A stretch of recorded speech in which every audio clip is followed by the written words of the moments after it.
Bonjour à tout le monde et bienvenue dans cette nouvelle vidéo de l'Odyssée Zen d'Angélique. Alors, lors des méditations guidées, je vous parle souvent des chakras. Et du coup, pour que tout le monde sache de quoi on parle et pourquoi je les rattache à certaines parties du corps, je vais vous expliquer où ils se trouvent et ce qu'ils régissent. D'accord? Et puis aussi ce que ça induit finalement lorsque ils ne sont pas correctement harmonisés.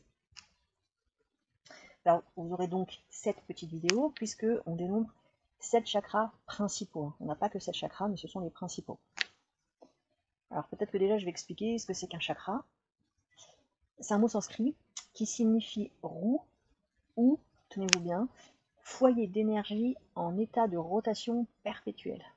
Rien que ça. Bon, en tout cas, ça veut bien dire ce que ça veut dire. Et du coup, c'est bien que nos chakras sont des centres énergétiques, un peu comme des points qui se donneraient le relais tout au long de notre corps, de notre colonne, et à travers lesquels le chi passe, c'est-à-dire l'énergie vitale. Bon, comme je répète souvent, nous sommes des corps énergétiques, comme tout ce qui existe sur cette planète, et donc nous vivons aussi selon les mêmes règles. Alors pour donner un exemple, je trouve que le champ magnétique de la Terre illustre parfaitement comment fonctionne la circulation de l'énergie. Donc vous savez, en fait, l'énergie entre par le bas, elle traverse la Terre, ressort par le haut, et redescend ensuite latéralement pour reprendre le même chemin, et ainsi de suite. Et c'est exactement la même chose pour la circulation de notre propre énergie. Ça fonctionne pareil chez nous. Du coup, nos chakras alimentent notre corps, mais sont également alimentés par l'énergie de notre corps, dans tout son ensemble. Un peu comme des vases communicants, par exemple. Et du coup, l'état de nos chakras donne des indications sur notre état, sur notre vitalité, et aussi sur notre mode de réaction face à nos expériences du quotidien. Et c'est exactement ce qui se passe finalement durant une séance d'énergétique chinoise, ou quand je vous magnétise, j'interviens sur votre propre capacité, la capacité de votre corps à faire retrouver l'équilibre à tout votre corps. Et du coup, qui dit régulation va du coup réduire significativement certains symptômes, certaines douleurs. Alors aujourd'hui, on va commencer donc par le premier chakra, on va commencer dans l'ordre. C'est le chakra racine. Son nom en sanskrit, c'est Muladhara. Et ça veut dire soutien, racine. Alors c'est important de savoir que finalement, ce chakra se construit dans les premières années de la vie, dans les 7 premières années de la vie, finalement comme les méridiens qui commencent par les extrémités, quand ça se développe chez les enfants. C'est pour ça que chez les enfants, quand on travaille en digitoponcture ou en massage, on masse essentiellement les mains et les pieds. Je ne parle pas des merveilleux vaisseaux qui sont eux là dès la naissance, enfin certains, et c'est autre chose. Alors la couleur de ce chakra, c'est le rouge, et il se trouve à la racine de la colonne vertébrale, au niveau du périnée, entre le sexe et l'anus. Et il rayonne vers le bas.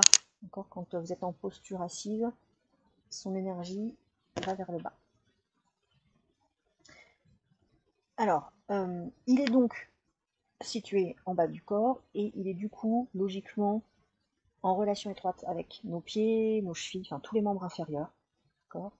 Le sacrum, l'anus, le côlon, la prostate, le sang, la fabrication des cellules, et puis aussi la partie primitive du cerveau, celle qu'on appelle le cerveau reptilien.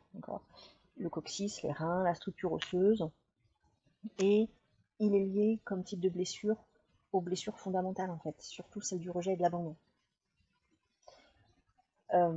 Du coup, quand on a un chakra racine qui est fermé ou vide, il n'est pas correctement harmonisé, et du coup, on va voir des types de comportements en fait, chez les gens, comme de l'insécurité profonde, beaucoup de dévalorisation, la peur, la soumission, il y a la peur du manque, d'être abandonné, et alors il y a un énorme problème à lâcher prise. C'est très très compliqué quand il y a un chakra racine en disharmonie. Et ça, du coup, c'est la preuve manifeste que l'ancrage à la Terre n'est pas suffisant, voire inexistant. On fait beaucoup de projections, il y a beaucoup de difficultés à prendre des décisions. On peut noter souvent aussi un sentiment de fatigue générale. Et puis, bien sûr, comme je viens d'évoquer, des troubles sur les parties du corps que ce chakra gère. Alors, pour donner quelques exemples, un chakra bloqué, tout simplement, ça va donner lieu à des constipations, à une mauvaise circulation des fluides corporels, à des dysfonctionnements, qu'ils soient digestifs ou sexuels, et puis une tendance aux troubles alimentaires, mais comme c'est fermé, c'est plutôt l'anorexie. On va avoir des gens qui ont une problématique avec l'expression des sentiments, des émotions. Ils peuvent nous paraître trop assez coupés, assez distants de leurs émotions. Alors qu'un chakra en déficience, ça va être plutôt des choses non gérées en fait, en excès. Ça va être des troubles alimentaires, comme la boulimie cette fois-ci. Des choses, on remplit, c'est toujours vide. On remplit, on a besoin de remplir. D'autres excès, l'alcool, la sexualité. Au niveau de l'expression, cette fois-ci des émotions, elle va être excessive, voire dévastatrice. On va y trouver aussi des gens...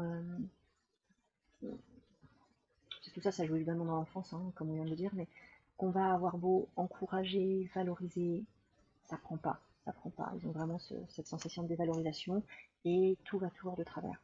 Voilà.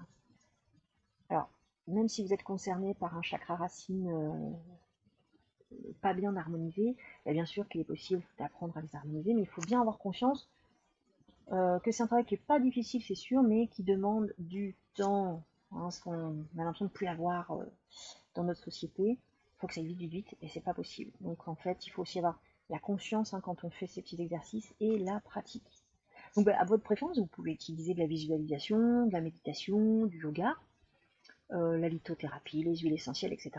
Ou tout ensemble. Vous savez bien que moi c'est mon petit truc préféré. Mais en tout cas, c'est la répétition qui va prévaloir. Il faut bien vous dire, c'est ça le plus régulièrement possible pendant plusieurs semaines, voire plusieurs mois. Et ensuite, on le répète pour bien l'ancrer. Il y a une phrase qui dit que pour pouvoir être maître de sa vie, il faut être maître de sa base. Enfin, c'est assez clair. Et un conseil concret pour travailler ce chakra qui serait pas bien équilibré, qui soit en fermeture ou en vide, vous pouvez le travailler donc au quotidien en écoutant quelques méditations guidées qui s'y réfèrent. Donc je vous laisserai d'ailleurs quelques liens sous la vidéo. Et puis je vous invite durant la méditation à visualiser quand vous êtes concentré, donc bien sûr à vous concentrer sur ce chakra racine, à visualiser un halo rouge à son niveau, donc au niveau du périnée, et de visualiser cette énergie rouge, ce halo rouge qui descend comme si ça entrait dans la couche terrestre, et vous essayez de l'emmener le plus profondément possible pour qu'il vienne s'ancrer au maximum au centre de la Terre. Moi j'invite aussi à porter le jade rouge. Il y a d'autres pierres que vous pouvez trouver, moi c'est celle que j'utilise. Après vous êtes libre, du moment que c'est une pierre rouge. Donc vous pouvez la porter dans vos poches, si vous la portez au quotidien, ou au niveau du périnée, vraiment au niveau du sexe pendant que vous méditez. Et puis pour ceux qui me suivent, vous savez que moi j'aime bien lier tout ça avec une huile essentielle. Donc les huiles qu'on dit rattachées au chakra racine, il y en a quelques-unes, donc prenez celle que vous avez. Il y a le cèdre d'Atlas, le vétiver, le nard, le patchouli, ça faut, ou l'angélique. Et ça, ce seront des compagnons parfaits pour vous accompagner. Et puis une autre petite astuce aussi, marcher autant possible dans l'herbe, pieds nus par exemple. Travailler l'argile, moi c'est une matière que j'aime beaucoup, beaucoup. L'indication, ou dessiner, faites des mandalas, mais l'indication c'est de pouvoir faire des choses qui nous font descendre encore dans le corps et couper le mental un petit peu. Voilà, vous savez presque tout sur ce chakra racine, et je vous retrouve dans d'autres vidéos pour les 6 autres. À très bientôt, bye bye.